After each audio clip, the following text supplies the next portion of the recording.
In Venezuela, the President of the National Assembly presented new evidence which ratifies that there was no coercion or pressure against ex-presidential candidate of the far-right Edmundo Gonzalez during their meetings at the Spanish Embassy in Caracas. Honduran judiciary debates on unconstitutionality of employment and economic development zones.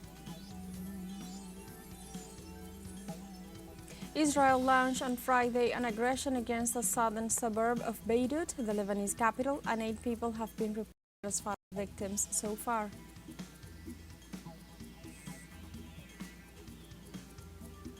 Hello and welcome to From the South. I'm Alejandra Garcia from teleSUR Studios in Havana, Cuba. We begin with the news.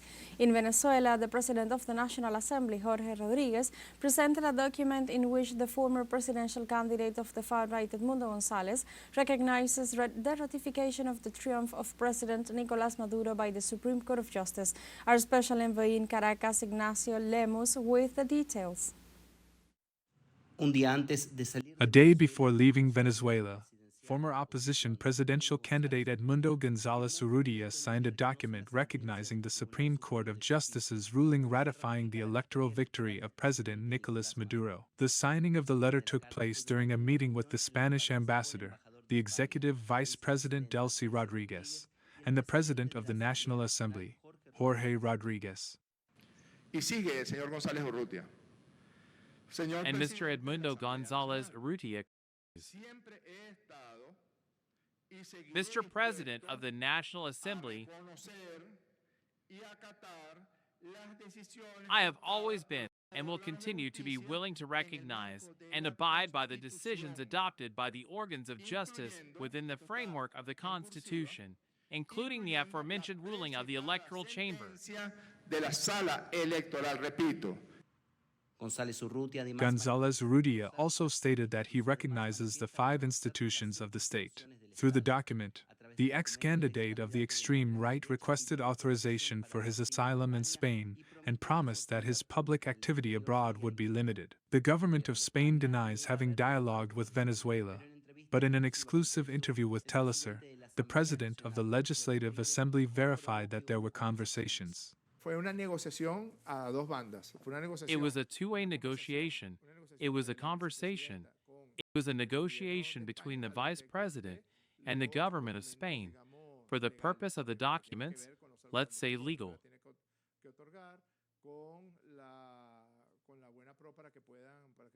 That has to do with the safe conducts that Venezuela has to grant so that people can leave the country, as in the case of Gonzalez Urrutia, who had a request from the Public Prosecutor's Office of the Republic and also to give the approval to a plane of the Spanish Air Force that was to come to pick up Gonzalez Urrutia.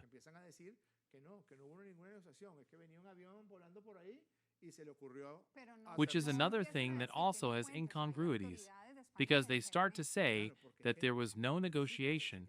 It is that a plane was flying around and decided to land. They think we are still in the 16th century or in the 17th century, when we were a colony of that empire. I am not talking about the 19th century. That hurts them a lot. But it is evident that if that plane lands and is kept in the hangar of the vice presidency of the Republic, it is because there is a permission from Venezuela, and that is part of the negotiation with the government of Spain.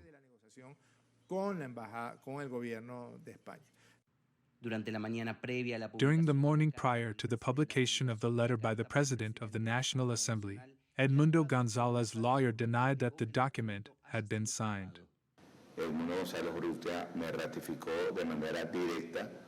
Edmundo Gonzalez confirmed to me directly that he has not signed any document acknowledging the electoral results of the National Electoral Committee in Bulletin Number 1 and Number 2.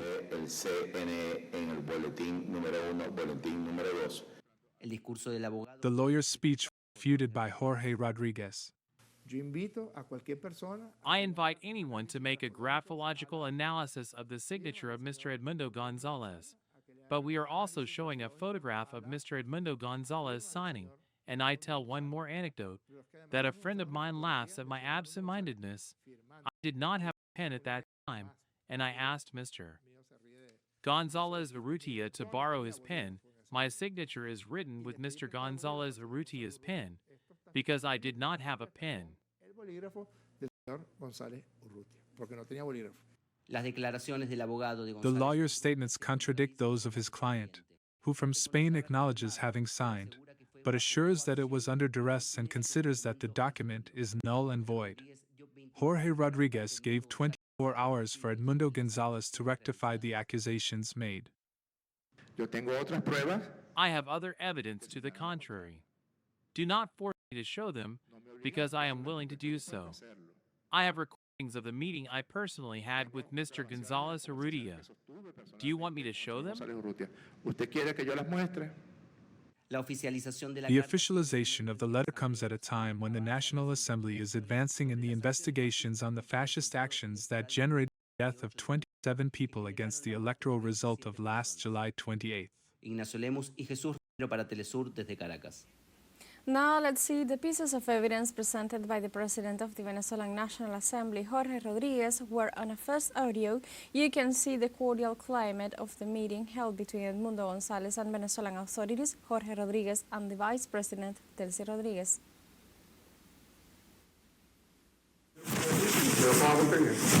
Yo tengo mi pen, mira. No, usted tiene un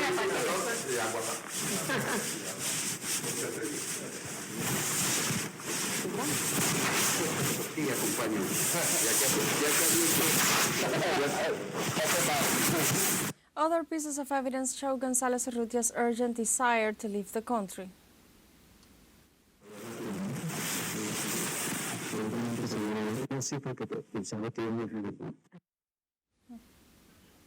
Likewise, in a third audio, Jorge Rodriguez ratifies that Edmundo Gonzalez Urrutia would respect the powers and institutions of Venezuela. Que conviene al país y creo que el mundo entiende ahí tengo sentado mi intento de exilio el presidente de plástico de papel de papelillo eso está claro y el mundo está clarísimo él y todo su tropa y la cantidad de pana que manda que no votado por una color luego el tema de respetar los poderes políticos eso no está eso no se discute, pero hay formas de decirlo, hay formas de expresarlo, cuando creo que a lo mejor podemos intentar algo, no debería dormir con ese tema resuelto. In Venezuela, the President, Nicolás Maduro, held on Friday a phone conversation with the Secretary General of the United Nations, Antonio Guterres, in which they have addressed the political situation of the country after the destabilization attempts from the extreme sectors of the far right. In an official statement, President Nicolás Maduro Moros informed he held a fraternal conversation by phone with Secretary General Antonio Guterres in which they discussed the global political situation, especially that of Venezuela. During the conversation, President Maduro detailed the aggressions undertaken against Venezuelan institutions after far-right wings' attempts to disregard the election results of July 28th, a violence that left a death toll of 27 people killed.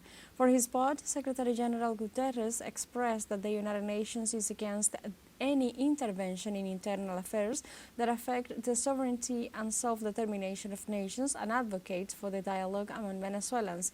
Both officials agreed to support the consultations with different political, social and economic sectors promoted by the Bolivarian government, looking to the future and dispelling any threat of destabilization in Venezuela.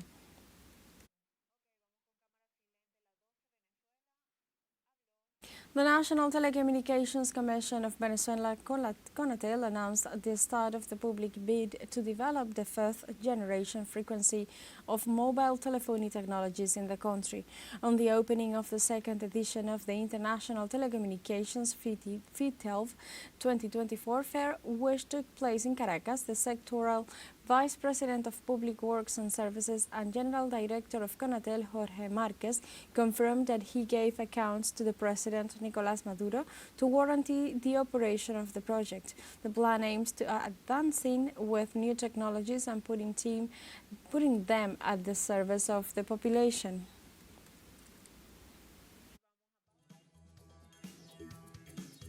Let's take a short break, but remember you can join us on TikTok at teleSUR English, where you'll find news in different formats, news updates, and more. We'll be right back. Stay with us.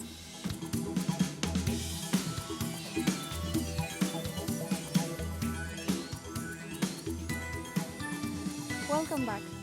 Honduran judiciary debates on constitutionality of employment and economic development zones. The head of the bench of the Liberty and Refoundation Party, Rafael Sarmiento, considers that the Supreme Court of Justice has the opportunity to determine the constitutionality of the employment and economic development zones. During the meeting, the plenary of magistrates will also debate the political amnesty for the ex-mayor of San Pedro de Sula, Rodolfo Padilla Sunseri. Meanwhile, 4 magistrates of the court announced their participation via virtual means in the controversial plenary meeting convened by the president of the judicial body, Rebecca Raquel Obando, to settle the legal status of these instances. The Zones of Employment and Economic Development SEDE is a project promoted by American and European investors that suppress the sovereignty of Honduras by granting full international domain in these limited areas. Promoted by the former President Juan Orlando Hernandez, who is currently incarcerated in Washington for drug trafficking, and of which it is assured that one of the zones was in charge of a personal assistant of the Republican Senator Marco Rubio. The negative effects of the employment and development zones in Honduras include the violation of the Constitution and the international treaties subscribed. Likewise, the people are victims of the expropriation of their natural resources, militarization, and precarious employment.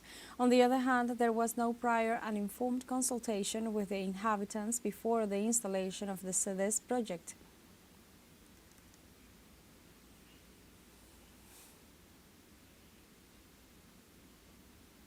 The plurinational government of Bolivia invited once again former President Evo Morales to hold a meeting in order to avoid internal clashes between brothers belonging to a single people. Through the Minister of the Presidency, Marianela Prada, the executive has called a meeting to be held on Friday at the Ministry of Education in La Paz, headquarters of the plurinational executive. Since the march organized by Evo Morales, some confrontations have been reported, the last of them related to the retention of a press team from the national television station. In order to prevent an escalation of the conflict and more violence, the executive insists on dialogue.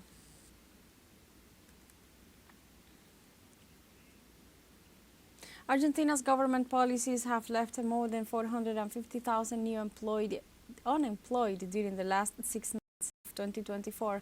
The National Institute of Statistics and Census of Argentina, through a report, detailed that unemployment affects 5.7% of economically active population.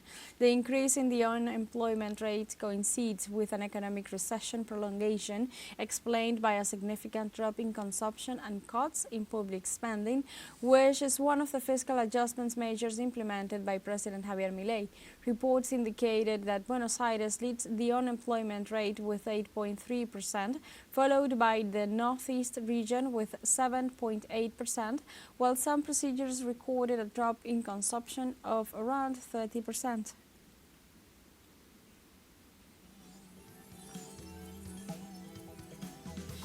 We have a second short break coming up, but before we invite you to visit our YouTube channel at teleSUR English, there you'll be able to rewatch our interviews, top stories, special broadcastings, and more.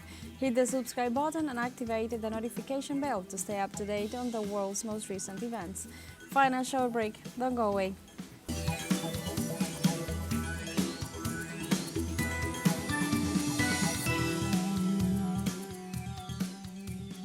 Welcome back to From the South. Israel launched on Friday an aggression against the southern suburb of Beirut, the Lebanese capital, and 8 people have been reported as fatal victims so far, among them at least 5 children. The death toll was confirmed by the Lebanese health minister, which also informed that near 59 people were injured during the 4 missile attacks that targeted buildings in the capital's southern suburbs near the Al-Qaem mosque complex. In this context, ambulances, Red Cross and civil defense firefighting teams rushed to the targeted location and are working to transport the injured amidst the Army's deployment.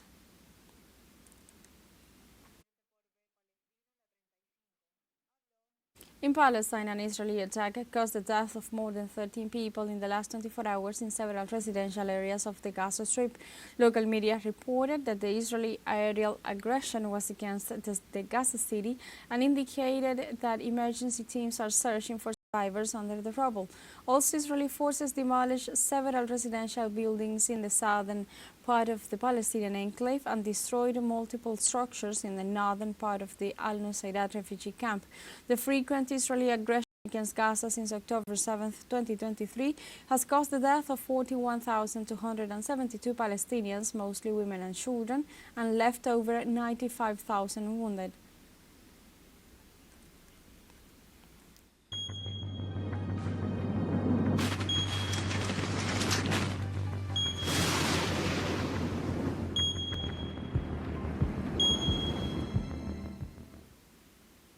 In Central Europe, Storm Boris leaves at least 24 people dead and around 4,000 displaced due to a flooding. Meteorological authorities reported that 250 millimeters of rain fell in the last 24 hours, affecting countries such as Romania, Austria, Poland, the Czech Republic and Italy. Meanwhile, local authorities have enabled schools and sports centers as shelters for those most affected and are urging some of them to stay on the upper floors of their homes or abandon them due to the flooding. In the meantime, authorities are distributing humanitarian aid and emergency services while working on the cleaning and recovery of the damaged areas.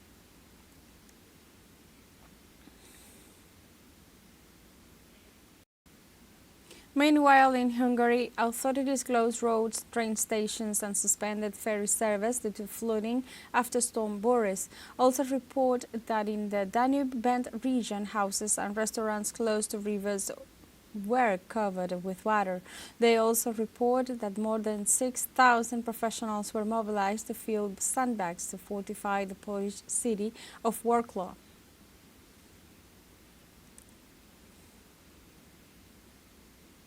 The government of Bolivia announced that it will receive equipment to combat the forest fires that have ravaged a part of the country in recent weeks and have devastated more than 4 million hectares. The president of Bolivia, Luis Arce, informed that on September 21st, a tanker plane and an electro-tanker 481 will arrive with a capacity for multiple water discharges of 11,300 liters. The Bolivian president explained that a helicopter with a capacity of 1,000 water liters will also arrive. In this sense, the head of state, Luis Arce, stated that the aircraft will implement the Brechas de la Esperanza plan to fight fires by land and the Guardian aerial mitigation plan to attack the fire by air.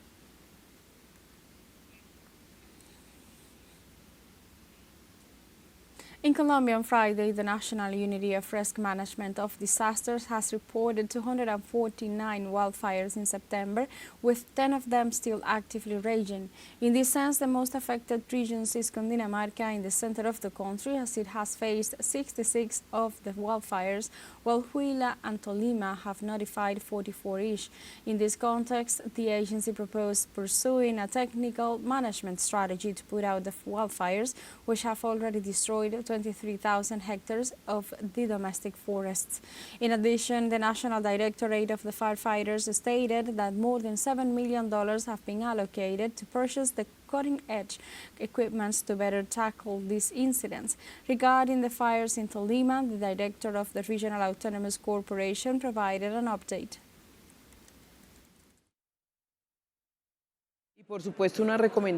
And of course a recommendation to the whole community of Tolima, Western Colombia, since a large part of the fires are caused by human actions, so we need to avoid them. Remember that controlled burnings are absolutely forbidden at this moment.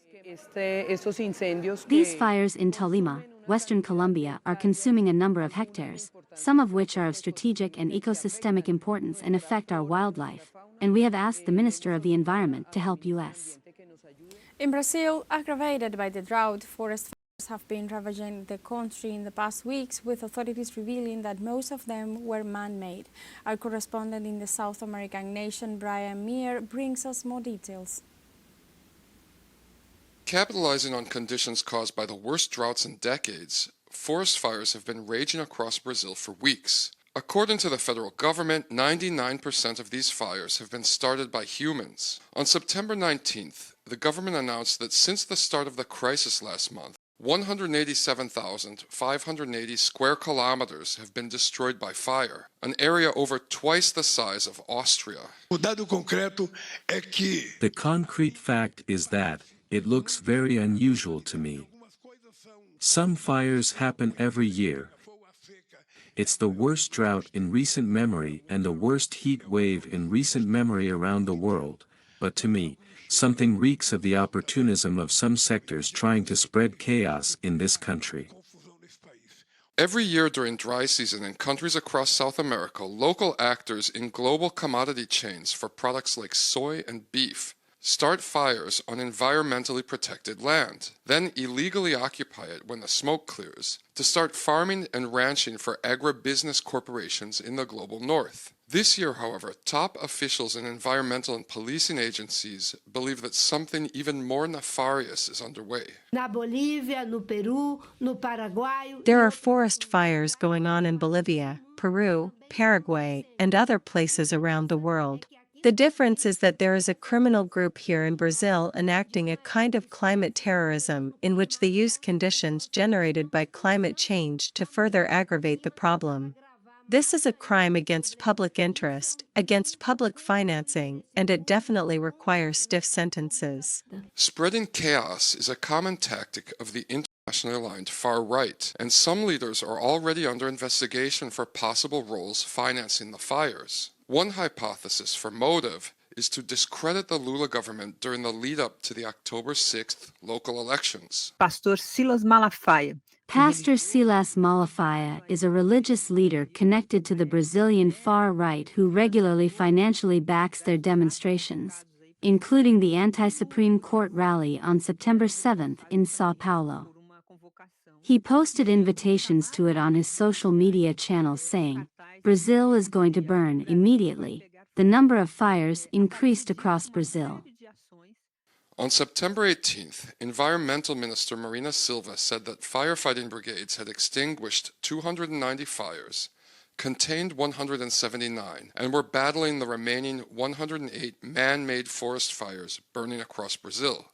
Brian Muir, teleSUR, Recife. We have come to the end of this news brief, but you can find these and many other stories on our website at telesurenglish.net and join us on social media. We are on Facebook, X, Instagram, Telegram, and TikTok as well. For TeleSUR English, I'm Alejandra Garcia. Thank you for watching.